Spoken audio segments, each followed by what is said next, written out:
Okay. Hello. Hello. Hello. Hi. Okay, so I'm trying something new.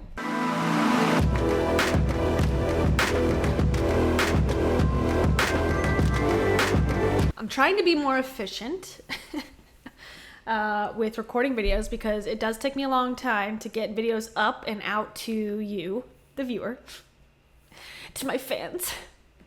And I can't be stressed anymore about this. So, but for real, I don't want to be delayed so much with creating videos because I really love doing it. It just takes so much time to record, edit. I really like everything to, be somewhat put together, produced, nicely, so that the story makes sense and that there's no production issues messing up what I'm trying to accomplish here. So today I wanted to talk about, guess who?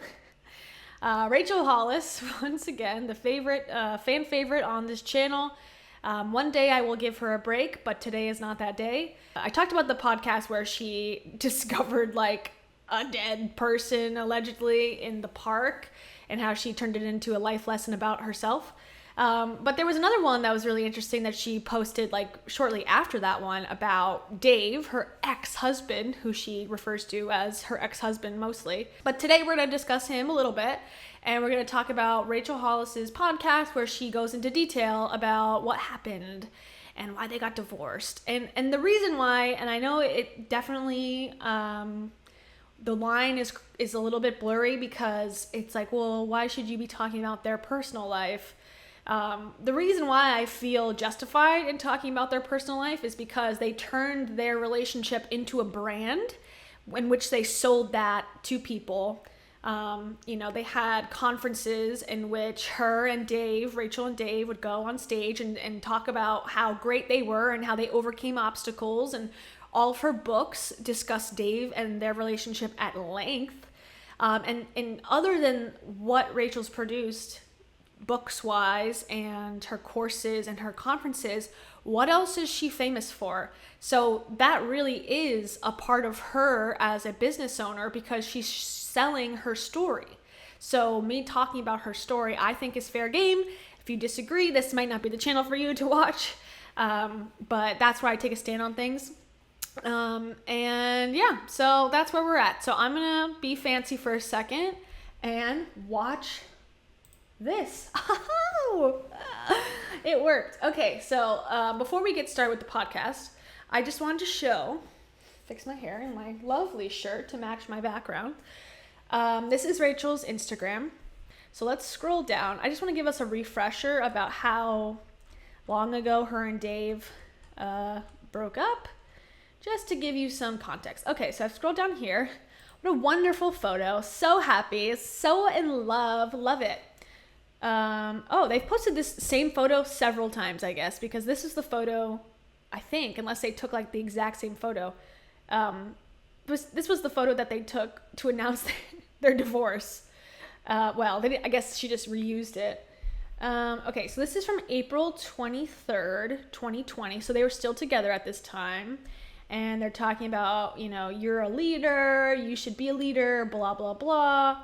At this point, she's still tagging the Rise Together podcast, which is now just called the Rise podcast, I believe. And I think Dave is like doing that with Heidi now. I don't know. I'm not sure about the logistics. I have a lot of their information like in my brain, but not all of it. Okay. So that's April. So let's go back up. Oh, there's another. Oh, this is the one. It's almost like a carbon copy.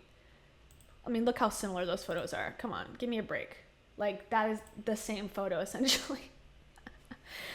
Okay, so this is April 30th, 2020.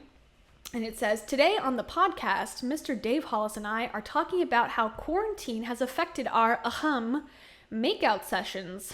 That's AKA for you know what, you dirty skanks. Is that okay? Am I allowed to say that word? But that's what they're referring to. That's like their PC way to say that they do it as a married couple. Yes, we went there. If you're in a relationship, the Rise Together podcast is just for you. And the first comment is, what a phony. Yeah. I agree with that. Okay, so that's April 30th, 2020. So then you scroll up again and oopsies, repost. Guys, this is June 8th, okay? June 8th. Guys, I have some hard news to share, and the honest truth is I have no idea how someone announces something like this. So I'm just going to say it. Dave and I have made the incredibly difficult decision to end our marriage. We started out as best friends 18 years ago, and the truth is that core friendship and the part of us that works so well have become a band-aid for the parts of us that don't. So yada, yada, yada, blah, blah, blah.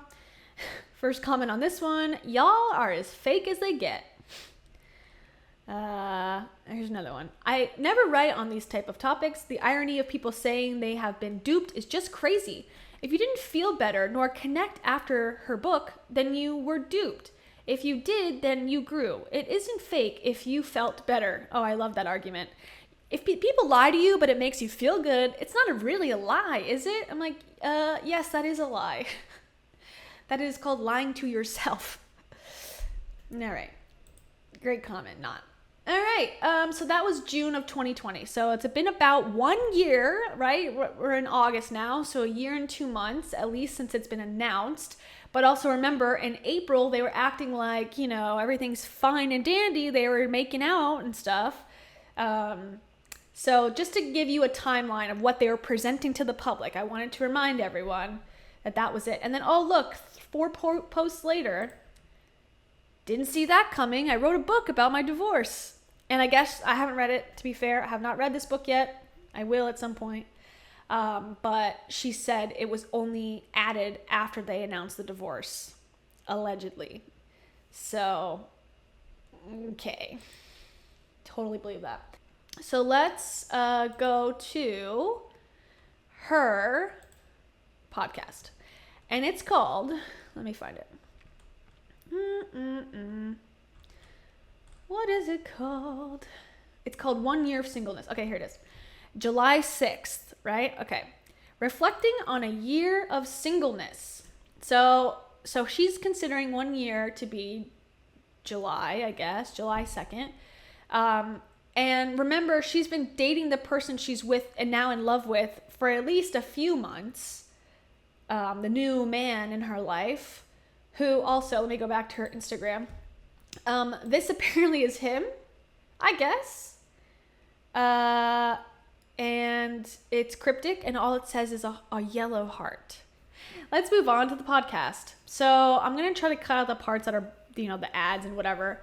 But before we start, let me read the description. So it says, this week is slightly more on the personal side, which all of her podcasts are personal. She makes it all about her all the time, but all right.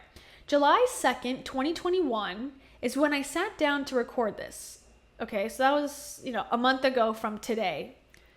July 2nd, 2020 was the day I moved out of the house that I shared with my now ex-husband. I met my ex-husband, just call him Dave. I don't understand. She calls him my ex-husband. That's where I get confused because in one sentence or on one platform, she's calling him we, Dave and I, we. And then on here, she won't even refer to him by his name. So and then if you look down here, he's right there. He is right there. I don't know. Acting as if he doesn't exist or he wasn't a big part of the universe, the Rachel Hollis universe before.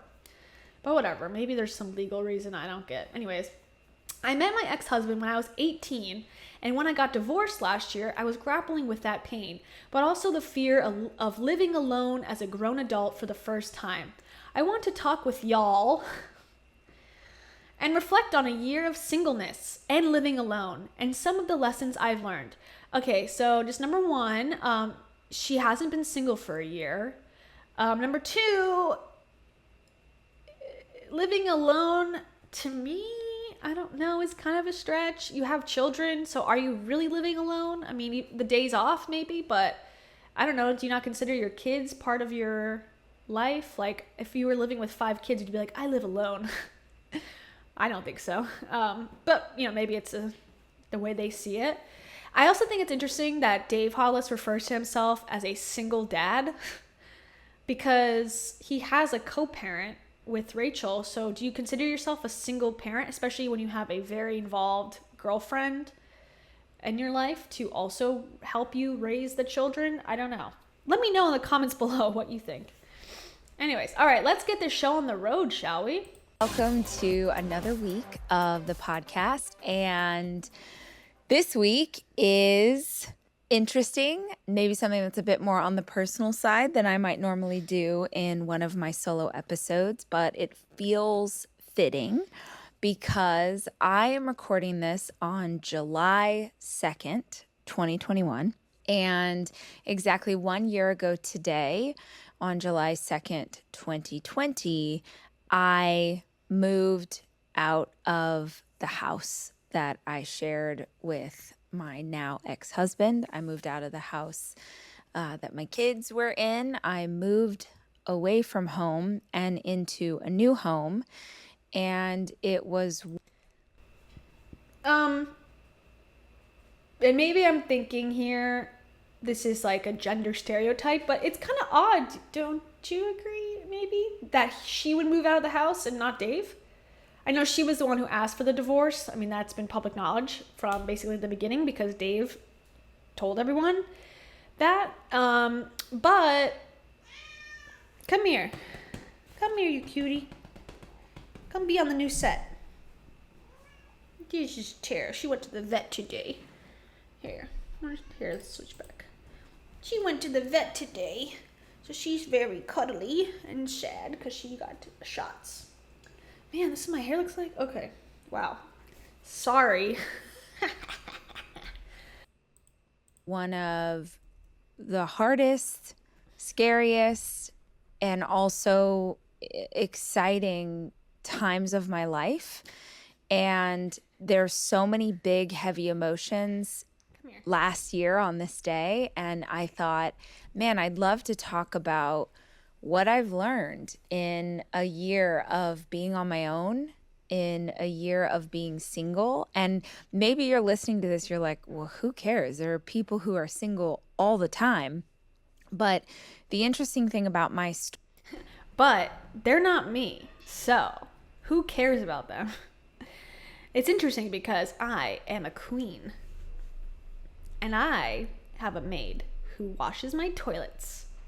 Story, if you're not familiar, is that I met my ex-husband when I was 18, and I had never gone on a date before, ever. Like, I had zero experience. And so when I got divorced last year, I found myself like beyond grappling with getting divorced and how painful that was and what it meant for my kids and the end of this thing, like just beyond all of that, which is so much. I also was grappling with really never having been on my own, like as a grown-up. It definitely lived with a roommate in LA before I met my ex-husband. And then I definitely had, I think, a year in an apartment by myself. But even then I was, 19 years old. Like I just had no idea what I was doing. So this was really the first time that I felt like I was a grown-up and I was single and I was living in a house and just all the stuff. It's a lot of things. And I feel like I've learned so much in the last year about myself and just, man, what it all means, right? And so on the anniversary of this day, I thought I would talk to you about some of the lessons I learned when I was journaling this morning. I was journaling like what I had learned in the last 12 months, and I'm going to talk you through them now. And maybe you'll find it interesting if you're going through a big life transition, or maybe you'll just find it interesting because sometimes it's fun to hear about other people's drama. But this is what this week's episode is about. 1 year post moving out of my house and into a new place. So I guess where we should start with probably why it felt like such an extra big deal when I moved out. There are a few reasons. So, well, the biggest reason is that it was your entire claim to fame and your entire brand. That's probably the biggest reason, right? I mean, that's why everyone was shocked.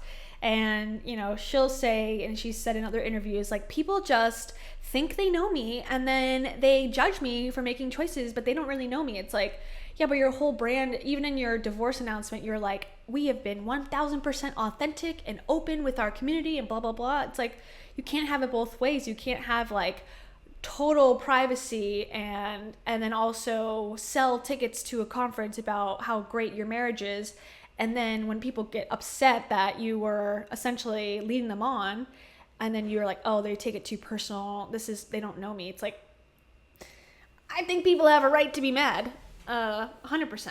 So that's the biggest reason. I don't know what she's going to say here, but if it was a different reason, like, I would be interested to know. I think he has made it very clear that it was not his decision. And so I'll just say, I said that I wanted a divorce in May. And I said that I wanted a divorce after probably 5 years of us talking about it and trying and struggling and working, and then having like beautiful, joyful seasons. And So we already knew this. I thought it was 3 years, and now they're saying 5 years, or she's saying 5 years. They were struggling. It's like that was the whole entirety of the conference and the life of the podcast as a couple, and the books and everything was in that 5 year span, because she really got famous within the last 5 years. I mean, she had like cookbooks and stuff, but and she had a blog, but it really wasn't mainstream until the last 5, 6, 7 years. So to be struggling for that long, it seems like almost when the business took off, she didn't really need Dave anymore. I mean, Dave was the one, and this is the credit I will give him, Dave was the one working at Disney, funding her business ventures, as a business owner myself, and not a multi-level marketing business. You need time and you need money to be able to grow for it to eventually be something big. If you're worried about bills when you're first starting a business, it's very, very, very, very, very difficult to actually accomplish anything or put any sort of things in place so that you can automate eventually or hire anybody. I mean, if you have no money up front, like, you can't do it. So having the support of Dave and a huge salary and raising your children, but being able to hire a house cleaner or hire a nanny, like, those are all things that you need really to have the freedom to be able to grow a business. So once she, had that help, got to a point where it was doing well finally after, 5, 10 years, whatever, then all of a sudden, now they're starting to have problems. I wonder if it was because he wasn't really providing anything anymore other than him being a goof guy, weirdo. Like, I'm not saying he's a weirdo, but, if she felt like he wasn't that great of a guy to begin with, as she says in her first book, she talks about how he was like emotionally abusive and was like flirting with other girls and stuff while they were still dating. Maybe she thought that he was a jerk the whole time, but he was helping her get to her dreams financially. And so she put up with it. And then once that was not in need anymore, she was like, all right. But then she saw that, there was a market for people really liking them as a couple, and that they're willing to pay extra to have him speak too, and to hear about their makeout sessions and whatnot. So she did it as long as she could to try to get it going, until now she's like, I can do this on my own. I'm going to be a single businesswoman. Screw off. And then, but you got to remember that time frame, they were presenting to the public as if they were stronger than ever. And that's what bothers me. That they weren't saying, hey,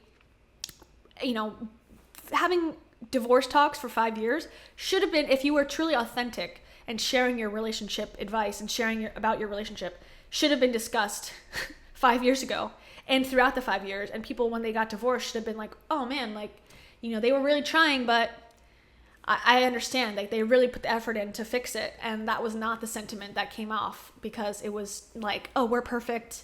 Be like us, pay us money, we'll show you how to be like us. And then they got divorced, and then they were all upset that people were upset. So anyways, let's continue. Like, great things and exciting things, and then all the problems that were there were just still there. And I think, really interesting thing that came out of having a public relationship and then a public divorce was I got a lot of really pretty hateful backlash from people. That you deserved. My God, you deserved it. I'm sorry to say it. You deserve the backlash. You deserve more backlash, I think, even now, because it is such a ripoff to people who paid for your services.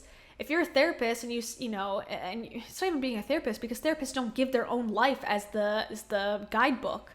It's like as if you're a nutritionist and you're telling people this is the diet I follow every day. This is why I'm so skinny and fit. And then, in reality, you're taking supplement pills and you're taking, things, laxative tea secretly, but you're telling people to eat these protein bars. That would be deceptive. And I think that's wrong. That's where I get upset about the lying. I still try and not have anger about the fact that he didn't get any backlash, but that I understand where she's coming from here. The fact that he didn't get any backlash. I mean, I think that he deserves backlash too. I think he got a little less maybe because he seemed to be a little bit more transparent, at least with his Instagram posts about their divorce, saying that she was the one who wanted a divorce, that they were struggling for a long time. She said in her post was like, we're choosing joy during our divorce, and here's a picture of us smiling, the biggest smile ever. And he had a post where he said, the things that he said, and also said that he was embarrassed because he posted an anniversary photo and then deleted it because she wanted a divorce. And I feel like people, even though they were upset with him still in that moment for lying, they felt like, okay, this is his coming to Jesus moment, coming to like opening up. So, it's maybe she's right in that way that he deserves 50% of the, criticism, but also, she's the star of the show. At this point, when they got divorced, he was already moved on, I guess, allegedly from the company. So he kind of had done his own thing a little bit. And, so you're running the show here. You're going to get the buck stop with you. You're the company owner of a marriage and relationship advice company, and you're getting divorced. I mean, it's kind of what you signed up for. I'm sorry to say, but I do understand. A lot of times, men will get the benefit of the doubt, women will not. So I think that is right on her end. I do get annoyed with that too sometimes. I did, mostly from women. In fact, I don't know that any men cared, but just a large contingent of women who, said that I was bad and wrong and evil and how dare I do this thing. And what I find so crazy about that situation is that nobody publicly knows what happened but me and my ex-husband. Nobody. And I made a very conscious decision to not talk about it. In fact, if you looked at social media at any time over the last year, one of us has talked a lot, and it's not me. Yes, but also you were involved in a totally unrelated scandal where you were comparing yourself to Harriet Tubman. And, I think that was a huge part of that being gone from the internet because you didn't want to ruffle any feathers or lose any more sponsorships, or people probably told you to lay low for a little bit. So don't act like you were making a conscious choice not to talk about Dave, because I'm sure you wanted to and couldn't because of the other scandal that you were involved in. She likes to forget about that whole thing, toilet gate, where she bashed cleaning women and how amazing she is as a person because she gets up at 4 a.m. to write on her journal. I don't know, it's just like kind of ridiculous, but I wanted to remind everyone at home why she truly was most likely away from the internet. And I made that choice because I wanted to be respectful of my children, because as much as my kids aren't on social, their friends are. And I also think social media will last forever. And so you could open up, I don't know, something 10 years from now and find what one parent said about the other. So I made a very conscious decision to not tell that story, and I won't. because it feels like the respectful thing to do. And so I will keep that to myself. But I think me knowing what really happened and then me being publicly shamed for making that choice, it feels so hurtful. And a year ago I was deep in it because I honestly never thought I could see absolutely that our fan base might be disappointed. Like I was disappointed when Blake Shelton and Miranda Lambert got divorced. Like I'm still upset about This comparison I think is interesting because if Blake Shelton and Miranda Lambert were not country music stars, which that is their main profession, is to create music, play music. It's a different genre. Yeah, you could be upset. I don't think there's really any reason to be upset about their divorce as much as it is about theirs. However, in this case, Dave and Rachel are relationship experts. They are life coach, guidance leaders, gurus in the space that you're talking about. So to say that they're comparative, it's not, she's not a celebrity. Like, she's not a Paris Hilton who's just a celebrity for being a celebrity. She's famous for giving life advice, about using her own stories to give life advice. So that to me is not a fair comparison, saying like, oh well, this celebrity who's an actor got married, got divorced. Oh, I'm going to be upset, and it's the same thing. It's really not. It's like a banker, for example, getting arrested for bank fraud. It makes that much more distrustful or hateful because that's the industry in which they became famous or got their notoriety. That's why it matters. that. So I totally get being disappointed, but I never expected other women to, without any information, take sides and say hurtful things. And so I was grappling with all of these painful things that are involved in ending a relationship that has been going on for, at that point, it had been 18 years, and trying to navigate the public. And it was so painful and it was so hard. And it was in the midst of, COVID was still at its peak. It was going nuts and we were still, in lockdown on and off. And it just was such a wild time. And I remember trying to find a place to live. I'm just like going to be super honest about what this process felt like. Maybe if some of you are going through a breakup or going through a divorce, I don't know, maybe this will be helpful. But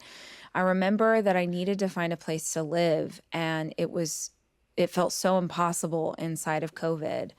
And I just so desperately wanted to find a place that was good for my kids and could be a home and could be something that they felt comfortable in. And I was I had so much anxiousness and insomnia of just like not being able to find a place because, I told him the decision that I had made in May, and I didn't move out until July. That's how long it took. And I don't know if you've ever had to live in.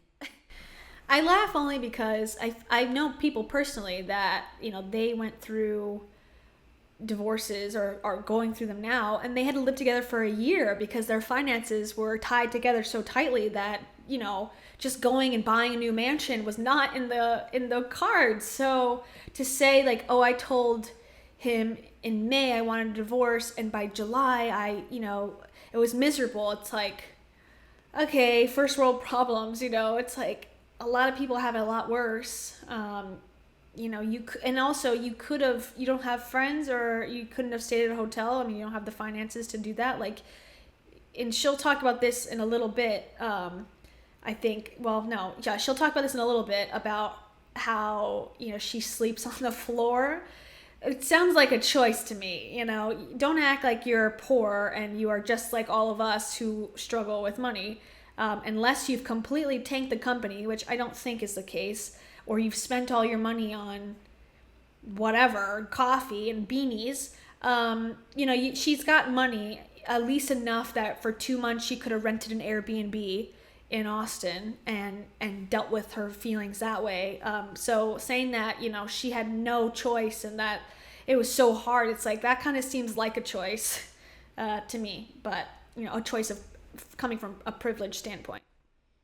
In a house or a place with someone you broke up with, and it was awful, so awful for us both. Not because we were fighting, and I think like when there was backlash from the public or people or friends or family would be like, we never saw you fight. Yeah, because that's not our style. We weren't fighters. We were the kind of people who talk through everything. We were liars. We're not fighters. We're just liars. And still do, by the way, to this day.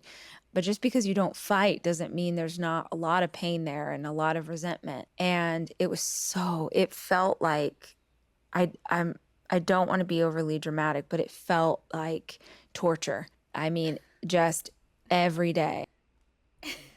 I don't want to be overly dramatic, but I felt like my head was being slowly chopped off with a toothpick because I had to live in the house with Dave, who 1 month prior in April, I posted a podcast episode about our love life being, interrupted by coronavirus. Like, give me a break.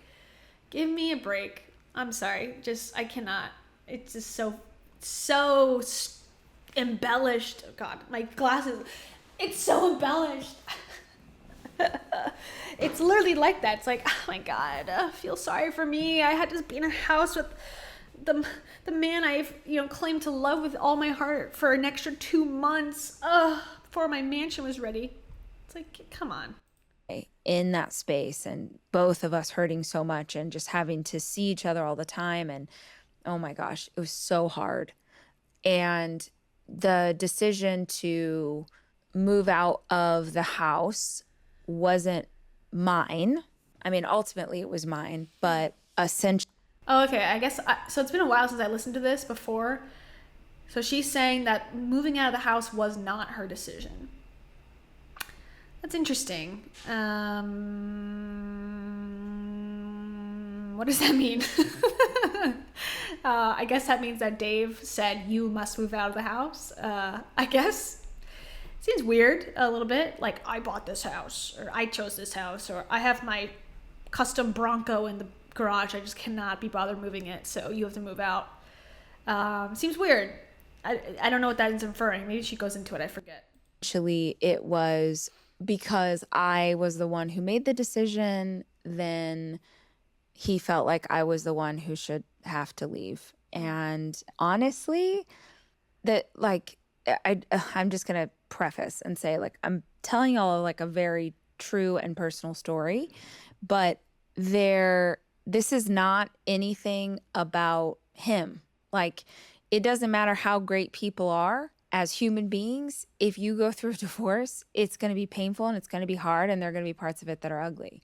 And so I'm telling you a very honest recounting, but it's nothing negative about him. And I think people get this wrong so often, that I will tell a story about Dave and they're like, oh, now you're like talking crap about Dave. I'm like, no, I'm not. I'm telling you my truth, and he has his own truth that honestly he's gone into quite a lot of detail about. So this is she really wants to dig that point in that Dave has been on the internet talking about her, and that she's above him by not talking about him, yet is recording this entire podcast about him and all the choices he made. I mean, maybe it's delayed, but like I said, she had the other scandal to deal with, so she wasn't able to just jump on Instagram and talk about how bad Dave was, because people were really hating on her for comparing herself to Oprah Winfrey and Amelia Earhart, so she didn't really have the chance. So I think she's conveniently weaving this story that, she is the preferred parent, or she's the more level-headed one compared to Dave, who's just like sharing everything every second. But yeah, I think it's less less true the way she's making it seem, and it's more convenience of what was going on at the time. Isn't anything negative about him. It's just how it worked out. How it worked out was that I had to move out of the home I had made. And I at first felt so defeated by that. I don't know if any of you have experienced something similar, but I felt so defeated. Like I just kept thinking, there's not a pillow in this house that I didn't choose. There's not a painting on the wall that I didn't get at a flea market, in LA 10 years ago. So relatable. She was gonna say, paintings that I bought at a flea market, right? Am I right? Just like you, right? Flea markets, love them. Love flea markets. I love Kmart too. Shop my brand at Kmart because Target dumped me. Just like, stop it. Like, I don't know. This is someone who said that she was embarrassed that she had boxed cake as a child. You think, you're gonna tell me you went to a flea market in LA and bought a bunch of artwork? I mean, maybe that's true, but I think it's just one of those things that you throw in there to just like add that, like relatability. There's nothing here that I didn't like put and make as part of our home. And so the idea of leaving it felt just absolutely insane to me. The ruby slippers. They're some of the most iconic objects. Okay, there's like the most random ad break ever. Just goes into someone else talking about ruby slippers. Whoever produces this podcast or puts it in order, can you at least have like a second of space in between so I'm not confused? I will say in retrospect, I am so grateful that it worked out the way that it did, because I'm probably going to get so much crap for this and he would laugh at me. But like, I don't know that he would have been able. Yeah, he would have been able. But like, I don't know what kind of job he would have done at like trying to like go make a home, especially during COVID. Not to say that men can't decorate, can't make homes. They do it all the time. But honestly, I can't, like, we laughed about it later. Like, oh my gosh, like you do you even know where to buy a sofa? Like, it would have been hilarious. So it actually, for what it's worth, if you are going through something like this, maybe that's a way to reframe it. I had a girlfriend who went through. Always try to find the silver lining. Men don't know where to buy furniture, and they don't know how to utilize Google to search for how to buy furniture. So therefore, they deserve to stay in the mansion that you built together. That's the silver lining. It's so funny now in retrospect. In retrospect of 6 months ago.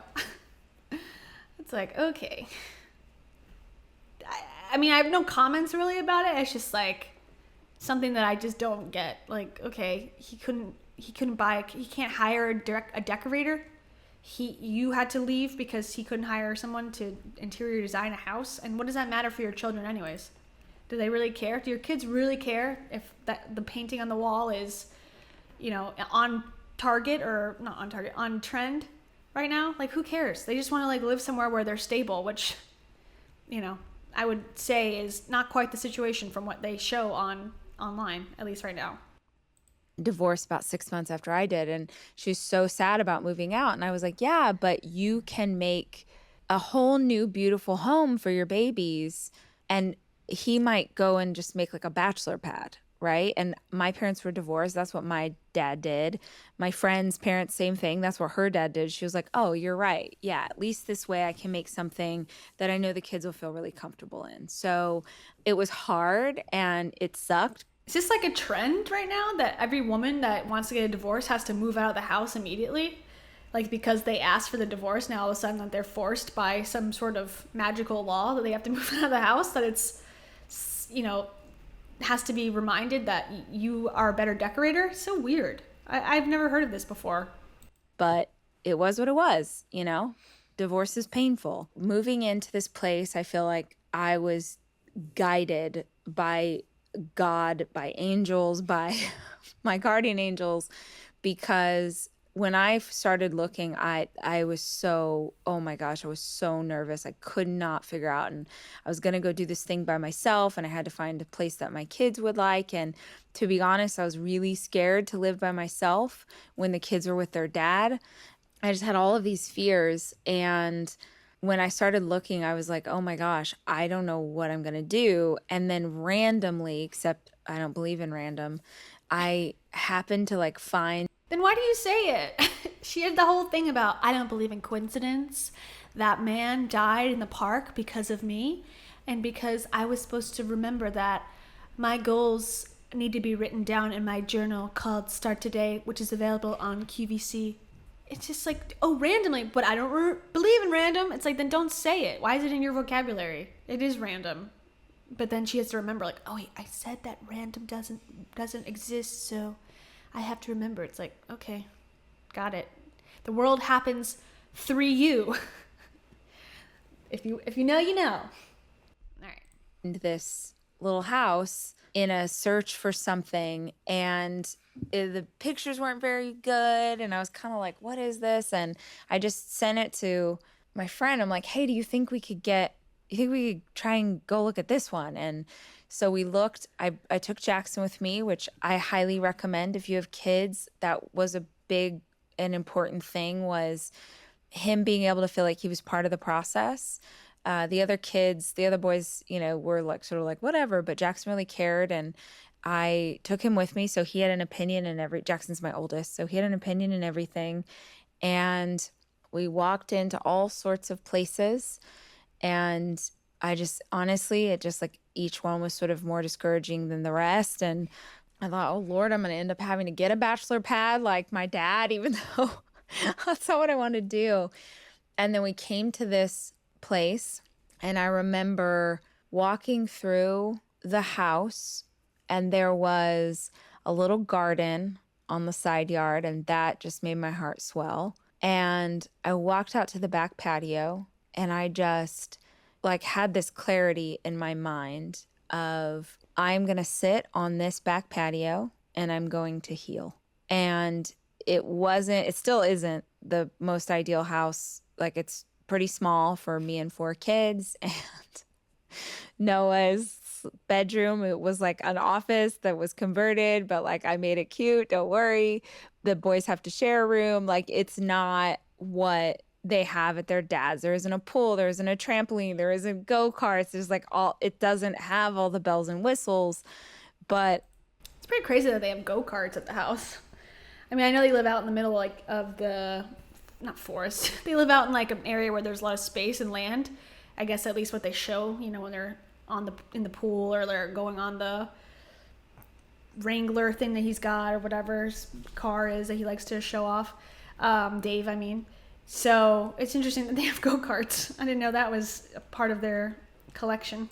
it is this sacred ground for me. And it really is that moment of clarity of like, what do you need? Like, what's the intention? What do you need out of this? And what I needed was safety. What I needed was a feeling of security, and I needed a place to heal. And that is a really important thing to ask, I think, in a process like this. And I know that even me having the ability to go get another place was a huge deal, because I walked through this with my girlfriend where, you know, she was a homemaker. She was a stay-at-home mom and was and still is dependent on her soon-to-be ex-husband. And it is so scary for women who don't have financial security, or their financial security is wrapped up in someone else. I mean, I cannot tell you how many times I have counseled women in my community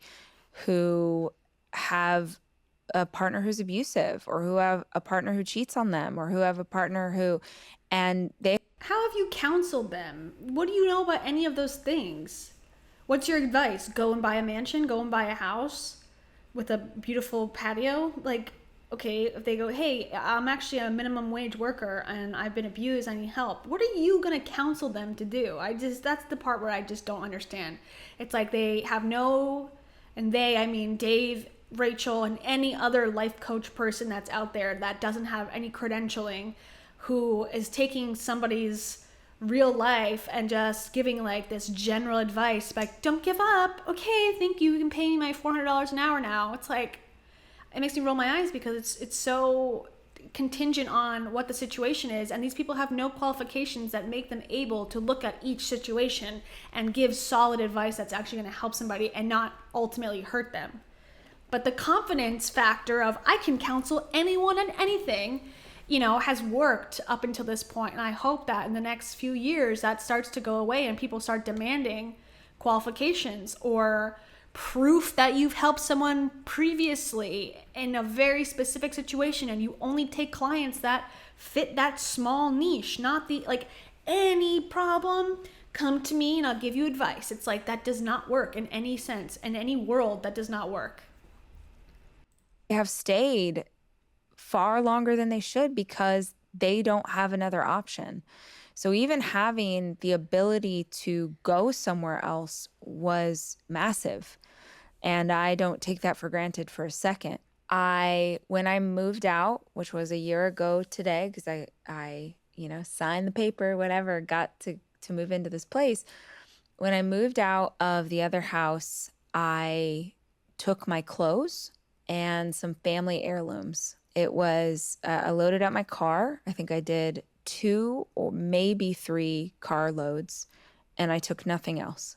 And I made that decision because I remember when my parents would split up, and they split up and got back together a lot. But I remember when one of them would move out that they would take the sofa or take the pictures off the walls, or just, it was always so stressful as a little kid to sort of see your house get pulled apart. And so I made the conscious decision to only take things that really had very special value to me and that wouldn't disrupt the home for them. And I think there's...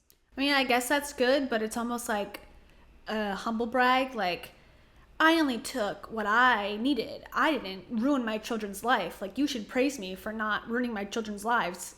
It's okay, great. I'm glad you didn't. But, is that something that you should be really telling everyone? Well, I could have just disrupted them and I didn't. It's all right, I guess I'm being nitpicky, but it just seems she wants this, oh my God, Rachel, you are the sweetest mother. You're the best mother ever. You didn't take the pictures off the walls. Oh God, what a saint sent from above. It's okay, glad that you didn't cause them additional trauma. But do you want an award for that? Or what are you looking for here? Still a part of me that gets a little sad, just to be honest, this maybe sounds weird, but the kids' rooms at the other house are so, oh man, I did not know this was going to make me emotional. Wow. Their rooms are so beautifully decorated. And I worked so hard to figure out themes and we worked with the most amazing decorator, and it was such a big deal. And I remember when those rooms were done at the old house, I was so proud because I never had anything like that. I had hand. What she's about to say too, I think, is that, she never had the things that her kids have. So that's why she was proud to give her kids these really nice rooms. But then again, it that almost is about her only, because the kids still have those rooms with the nice decorations and things at their dad's house. But it's really not about them having the room. It's about her being able to claim I gave this to them, and I didn't have these things when I was their age. So therefore it's a point of pride for her every day to walk into the room and see the decorations and to know how much money that was spent on each room. Because if she really just wanted the kids to have an experience that she didn't have, it probably wouldn't matter if she was living in the house or not. But I don't want to judge her too harshly, because everyone has different, things that come up when it comes to this type of thing. So she's expressing herself, she's emotional about it, but I feel it's emotional in the way that she doesn't feel as adequate because she's not seeing it now every day, the work that the fruits of her labor, and that bothers her more than having her children be the recipient of something as a gift. Does that make sense?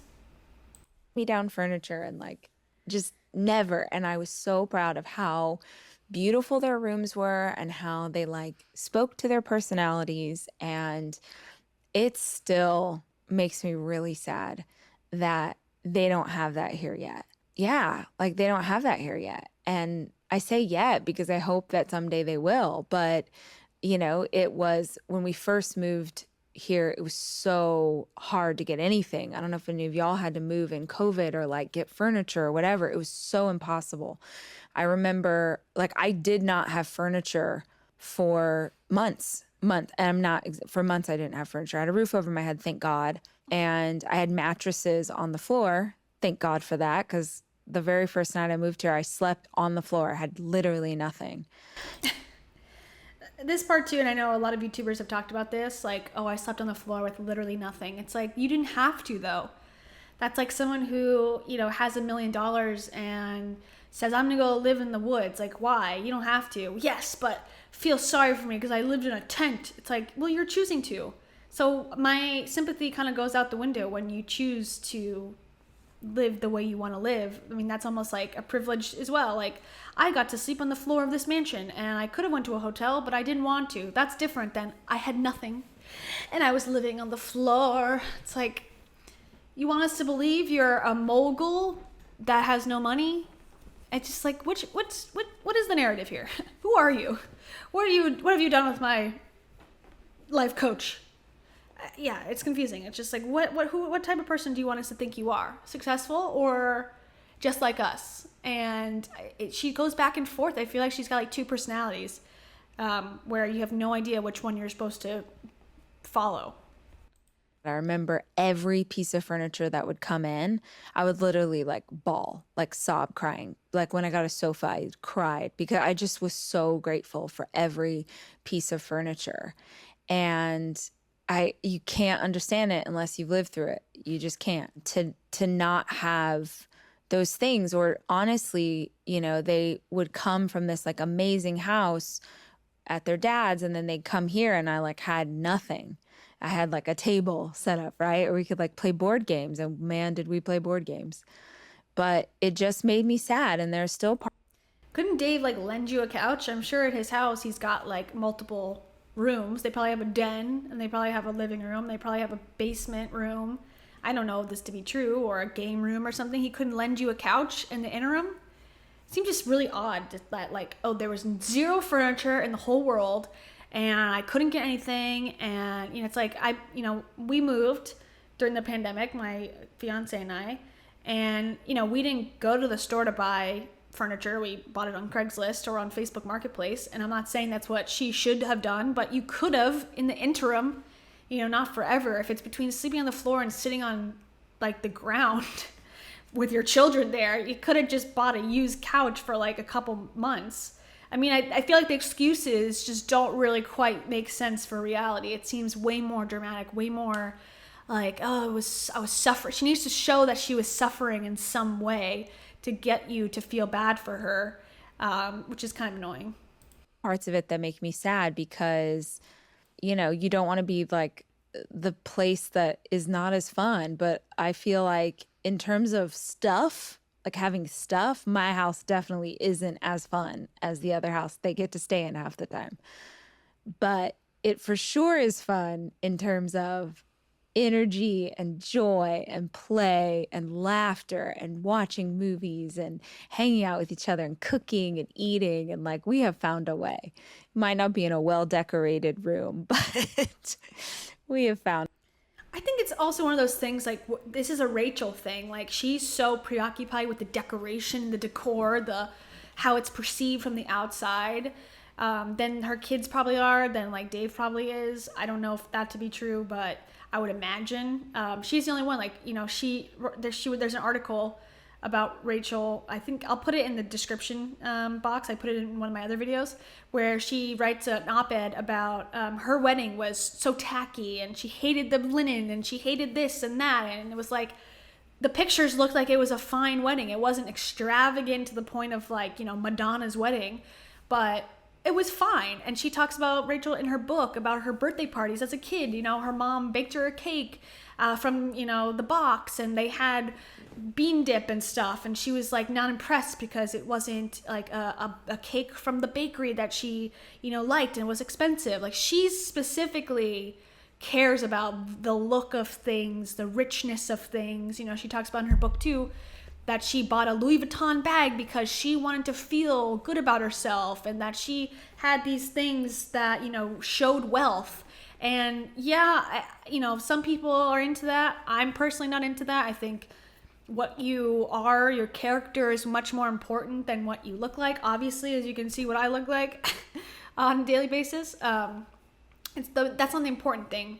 And, you know, as long as your kids are safe, secure, happy, and, you know, thriving, then what do you care if it's decorated? Like, she's creating a problem that doesn't even exist, you know, in the larger scale of things. So it's just kind of like, okay, move on. Like, let's move on past this point. Like, we know that your house is not decorated perfectly. It's almost like they come over and you say like, oh, I'm so sorry, my house is just so dirty.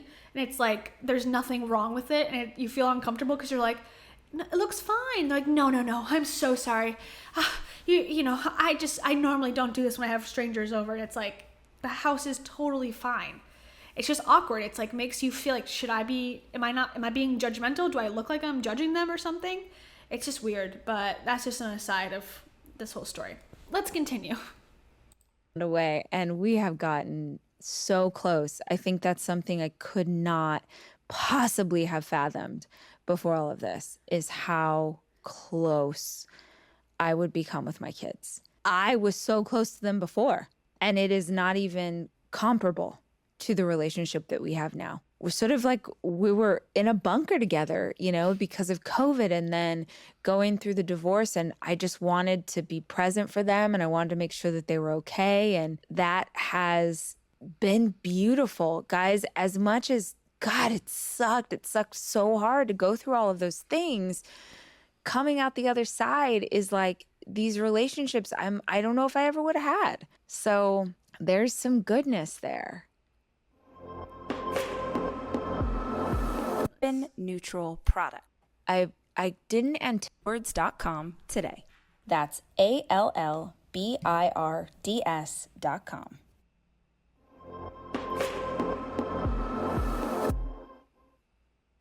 I think the thing that I didn't anticipate, but I want to make sure and talk about in case any of you are in this, is how much time I spent alone.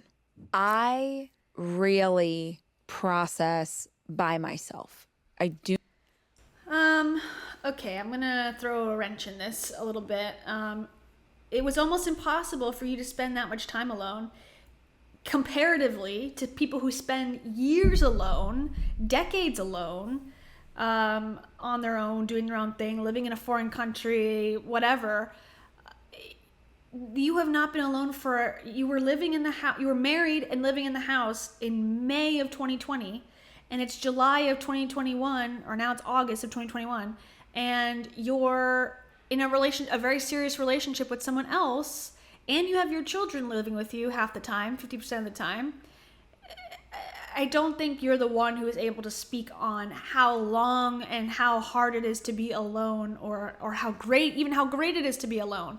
You haven't experienced it for very long. And before that, you were with someone, you were home in high school with your family. Then you went to LA, and within 1 year, you were in a relationship, a very serious relationship with Dave, who then you married and stayed with for 18 years. So you've been alone for like a total of 6 months. So you are no expert. Like, stop trying to be an expert in everything. That's the thing, the lesson here. It's like, you don't have to know everything.